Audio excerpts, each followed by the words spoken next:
Itu yang diinginkan. Dan itulah manusia yang baik. Sehingga dia tidak hanyut oleh gelombang kehidupan. Karena dia punya pemikiran yang seimbang, pertimbangan yang seimbang di dalam hidup ini. Kalau tidak akan berlebih, minimal samakan. Ingat, kalau ingin lebih baik dari itu, malah kita lebih bersemangat mempersiapkan diri menghadapi kematian daripada mempersiapkan diri untuk menyambung kehidupan. Kenapa? Karena maut itu kita tidak tahu. Penyair lagi mengatakan, ya man bidunyahun sagala wa gharrahu tulul amal, al-mautu ya'ti baghtata wal qabru sunduqul amal. Wahai orang-orang yang sedang terlena dengan dunianya dan dia sedang diperdaya oleh angan-angan yang tidak berkesudahan, ketahuilah oleh kamu bahwa kematian itu datang tiba-tiba. Dan sadarilah bahwa tak kala kuburmu digali, berarti sedang membongkar celengan amalmu.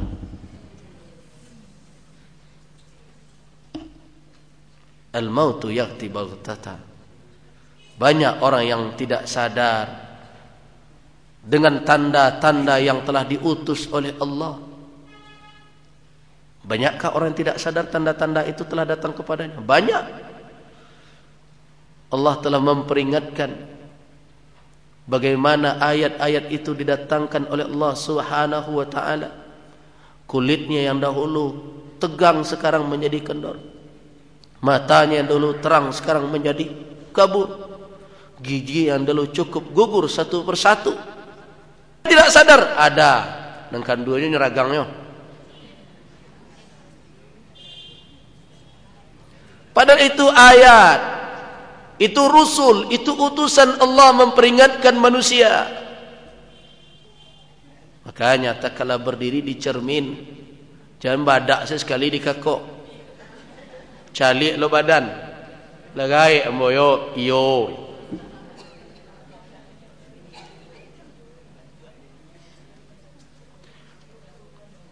Perbanyaklah mengingat mati itu.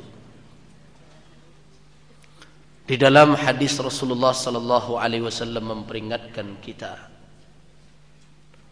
sesungguhnya innallaha ta'ala adzalla bani Adam bil maut.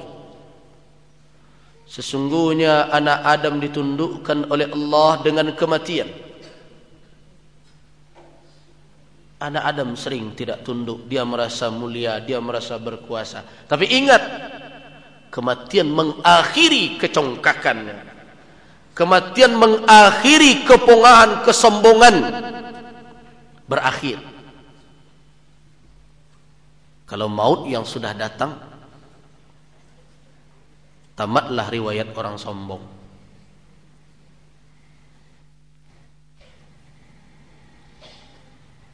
Apakah kita tidak pernah merenungkan firman Allah? Hal ataka hadisu Musa. Ketika apakah tidak datang kepadamu kisah Musa alaihissalam? Apa perintah Allah kepada Musa? Idhhab ila fir'auna innahu tagha. Coba engkau pergi ke Fir'aun. Dia telah menjadi orang yang melampaui batas. Dia sampai mengatakan bahwa dialah Tuhan. Tetapi kapan dia bisa berkata ana rabbukumul a'la? Sampai fa'akhadahu rabbuhu, diambil oleh Allah, kecongkakannya berakhir, kesombongannya selesai. Nah, itu yang dimaksud dari sabda Rasul, innallaha adzalla bani Adam bil maut. Allah menghinakan, menundukkan anak Adam dengan kematian. Hitler siapapun di dunia ini. Kematianlah yang membuat dia menyadari bahwa dia bukanlah seorang yang berkuasa. Nah, kalau itu yang ditentukan oleh Allah, berarti Allah membatas antara hidup dengan hidup. Ingat, kematian bukan hanya sebatas berpisahnya ruh dengan badan. Kematian itu bukanlah sekedar berpisah ruh dengan badan. Setelah mati ada perhitungan. Belum selesai lagi. Jadi kalau ada orang yang berniat bunuh diri, jangan dikatakan dengan bunuh diri itu selesai urusan. Tambah panjang urusan jadinya tuh.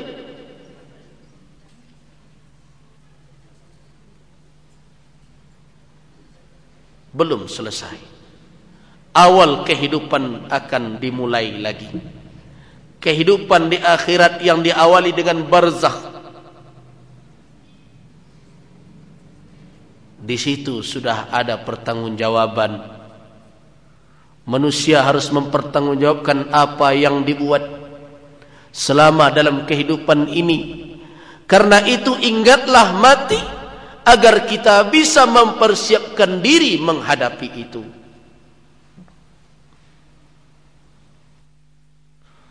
Bapak dan ibu-ibu jemaah rahimakumullah. Umar bin Abdul Aziz, Khalifah Bani Umayyah, sering mengundang para ulama, biasanya agak larut malam. Mereka berkumpul. Setelah mereka berkumpul, mereka saling mengingatkan akan kematian. Kemudian mereka menangis sehingga terdengar isak tangis mereka keluar gedung. Kita melihat juga beberapa ulama sufi sengaja menggali kuburan di samping tempat tidurnya. Apabila semangatnya sedang lemah untuk beribadah, ia turun ke bawah, masuk tertidur di liang lahat, dan dia tanya dirinya, wahai manusia yang berbaring di liang lahat saat ini, tahukah engkau di mana sekarang berada? Disinilah tempat peristirahatan jasadmu setelah kamu puas hidup di atas sana. Engkau bukalah matamu, lihatlah ke atas sana, lubang tanah ini masih belum ditutup oleh manusia lain. Tapi akan tiba masanya engkau masuk ke lubang ini dan orang menutupinya dari atas. Pada waktu itu tidak ada lagi kesempatan bagimu untuk kembali ke atas sana. Lagi pintu itu belum ditutup, segeralah bangkit. Sujudlah kepada Allah, taatilah perintahnya, mohonkanlah ampunan. Jarang manusia sekarang yang mau. Walaupun Rasulnya mengingatkan, aksiru, perbanyak zikra hadhimil lazzat, perbanyak mengingat yang akan menghentikan, yang akan menghancurkan kesenangan yang selama ini kita cita-citakan. Apa itu ya Rasulullah yang akan menghabiskan kesenangan yang kita idam-idamkan sekarang di dunia ini? Kata Rasul, al-maut, kematian. Karena itu menangislah. Menangislah sebelum tangis itu tidak ada gunanya. Menangislah. Tangisilah kehidupan ini sebelum tangisan itu tidak ada gunanya. Kita lihat di dalam firman Allah Subhanahu wa taala dikatakan, wa jaa rabbuka wal malaku saffan saffa waji'a yawma idzin bi jahannam yawma idzin yatadhakkaru al insanu wa anna lahu dhikra yaqulu ya laitani qaddamtu li hayati. Ketika Allah, malaikat datang kelak ke hadapan manusia untuk memperhitungkan apa yang dia lakukan. Waji'a yauma idzin bi jahannam, didekatkan kepadanya neraka jahannam. Yaqulu, apa perkataannya? Ya laitani, meratap manusia, menangis manusia, berandai manusia, seandainya qaddamtu li hayati, kehidupan yang telah saya jalani di dunia itu bisa saya manfaatkan. Seandainya, kata-katanya ya laitani, seandainya. Seandainya. Tidak ada guna ratapan di hari itu, tidak ada guna tangisan di hari itu. Kenapa tidak menangis di dalam hidup? Kenapa menangis setelah mati? Malanglah orang ini. Dia merasa kecewa. Dia tidak bisa mengharapkan segala sesuatu yang menjadi harapannya di dunia ini. Orang-orang yang dia cintai tidak bisa membantunya. Semenjak hari kiamat datang, semuanya lepas. Orang bertanggung jawab dengan urusannya masing-masing.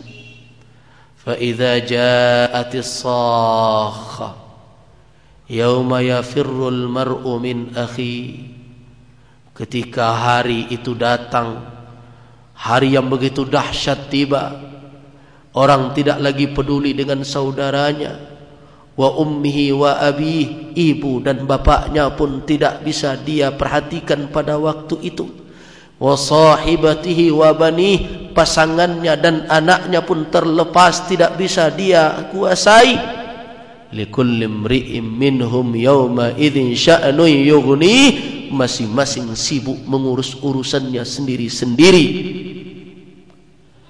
Mana perkiraan yang lalu? Di situ manusia baru sadar bahwa dia keliru di dalam bersikap. Dia habiskan hidup ini hanya untuk foya-foya. Dia lupakan bahwa harus ada yang dia persiapkan untuk kehidupan sesudah mati.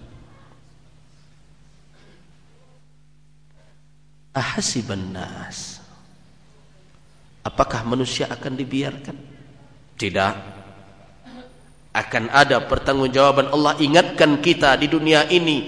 Ingat, ada kematian setelah ini. Kita lihat lagi surat Al-Balad misalnya.